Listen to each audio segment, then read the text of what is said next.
Well, briefly, I think Maryland obviously provides us with a ton of challenges, and they're playing extremely well at home. They're coming off of a tough loss, and they have tremendous spacing, ball movement.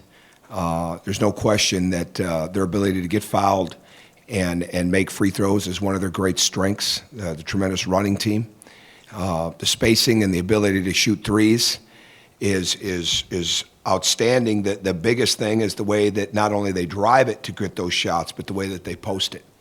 And they post extremely well. Des Wells obviously is a tremendous post-up player, driver, facilitator, and at the same time is a 50% three-point shooter, I believe, in this league.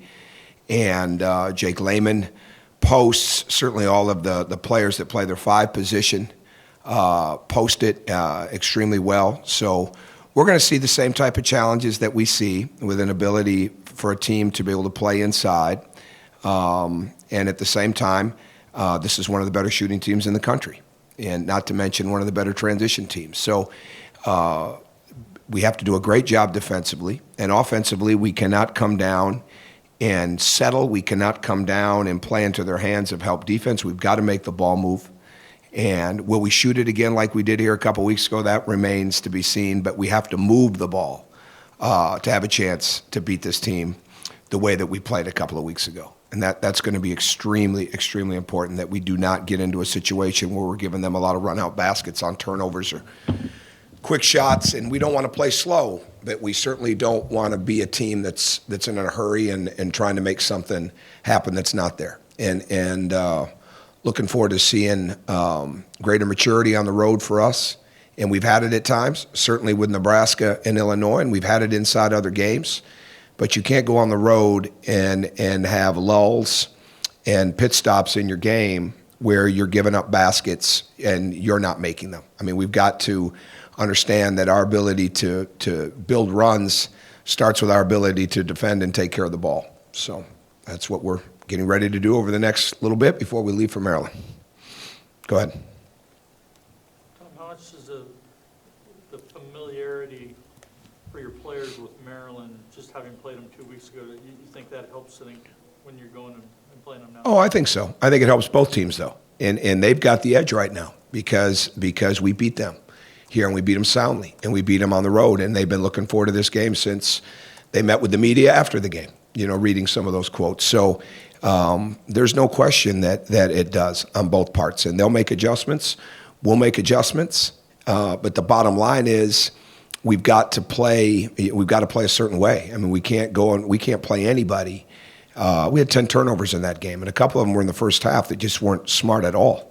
And those are the ones that really hurt you, when you're trying to make plays that weren't there. We had some against Michigan. So we've got to have a better value of spacing and really utilizing the spacing, not just be there and not hit those people, but be there and not try to we get going too fast sometimes. And I like that we're playing fast, but we can't go so fast that we miss the open spot, that we miss the open man, that we don't make the pass ahead. And we're so conscious of trying to get to the foul line because it's so important, because we don't have that post-up game, that's where, it's a risk-reward type of a thing. And so sometimes it might look like we're a little out of control. Well, if we don't get to the free throw line enough, well, first off, we're 73, 74% free throw shooting team, so we want to get to the free throw line. But if we don't get to the free throw line enough, we're not going to win games. And we don't have a post-up situation that just demands that. So we've got to get to the rim. But we've got to keep building our decision-making as we're doing that. Tom, with Honor, what kind of minutes, I don't want to say minutes per se, but what kind of role do you foresee him?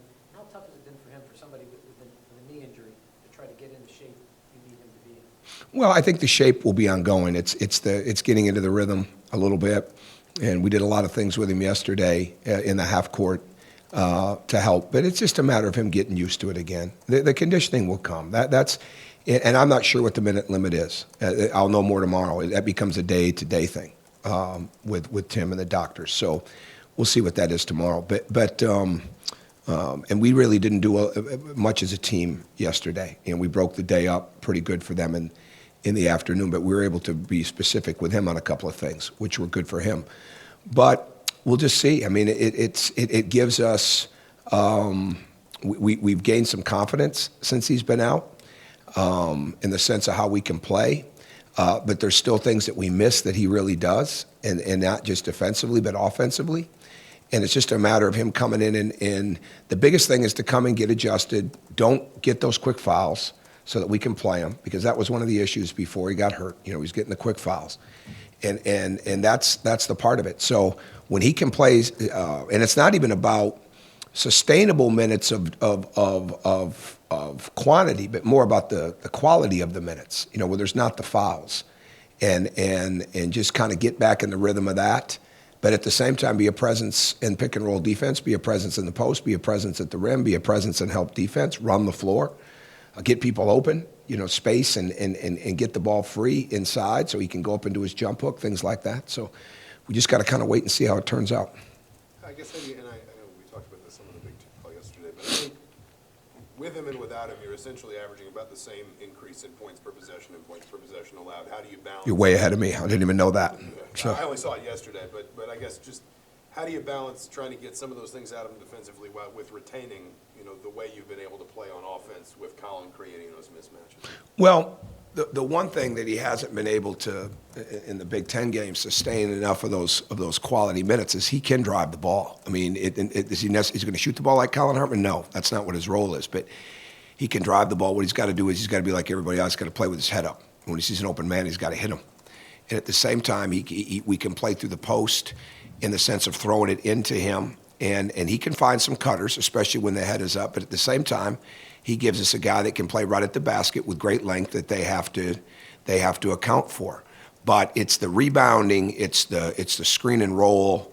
Those are the kind of things that are going to be really important for him. And again, it might become somewhat situationally for a while, because teams have sometimes tried to force us to match up with them, and at times, obviously, they've matched down with us. So it just kind of depends on the flow of the game, what's working well, what they're doing well. I mean, there's no question that we've got to defend the low post better, but he has to defend the low post better. He wasn't defending it real well before he got hurt with the fouls. And if we can keep him moving and moving his feet and using his length and being in position early, playing with verticality. You know, verticality is a huge, huge thing. And it seems to be one of the things that they're really calling. There's some things that I would look at and say, I'm not sure this is being called as consistent, but verticality seems to be being called pretty consistent. So you got to do a great job of getting your hands all the way up, getting them back behind your head. And it's not as much about blocking the shot as it's altering the shot, being in position early. And the other thing about Hunter that's so good is he's our leading charge taker. Is it feasible that he could play alongside Colin for? Sure, absolutely. Absolutely. I mean, when Colin's aggressive, Colin needs to be on the floor. You know, we can't have the games that Colin played at Ohio State, at Purdue. We can't have those games. And he was just too much. Just kind of blended into the woodwork, and he's got to be a bigger part of both offense and defense, in the sense of his closeouts, in the sense of his help defense, in the sense of facilitating driving, being ready to shoot on the road, those type of things, and just see himself as everybody that's on the court should be a focal part of the offense. That's why who scores, who doesn't score, who the leading scorer is, who's scoring in the half. None of that really matters with this team if we're getting really good ball movement, and he's a big part of that. In answer to your question, yes, they could play together. Do you see maybe an extra bounce in the step of Troy, Stan, Rob just being able to go home? I don't know. That's a good question. I would say, Rob, and the same thing, because he'll have family there. What we did yesterday was really good. We just didn't go as a full team for about 30 minutes. And so I'm sure we'll see some of that today. Yeah, I would think so. I mean, we love that area. Indiana University loves that area. It's the third largest alumni base. That area is when you get outside of Indiana and you break away from Chicago and New York. I mean, it's huge. So I think there's around 11,000 alums just in that area alone. So it's a great place for us. Football's recruiting there. Has recruited there, is recruiting there, and it's such a bigger base now because of Maryland and Rutgers with Big Ten knowledge. So I would think so. And I haven't looked at the ticket list yet. I would say that would probably indicate that there's an excitement. I don't know if there's a bounce in Jade's step going through all that, but there'll be a bounce in those guys' step, I'm sure. Time for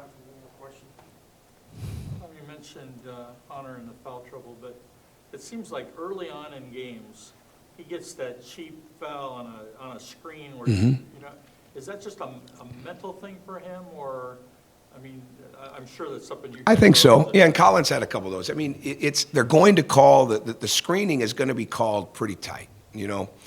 And we all have different views of what tight is. We all have different views of who's moving screens, who's not. That's not relevant. But the bottom line to the beginning of the game is relevant, that it gets called. So you got to really plant your feet. You got to get a wide base. You got to lock the arms. And a lot of times, it's the fault of the ball. You know, the ball has got to wait for the screen, whoever's got the ball. And those are some of the last reminders that we have in practice constantly. And at the same time, those are things that we're working and teaching throughout practice. It's what we'll have referees out there today. And we have the referees call it very tight when it comes to hands, when it comes to verticality, when it comes to the screening, you know, things of that nature. So we get in that habit. But we still make those mistakes from time to time, as others do, and we've got to clean that up. But that's what it is more than anything else. On his radio show last night, Rick Pitino said that, you know, you guys are exploring the. You snuck one in. You see that? He snuck one in on you right there.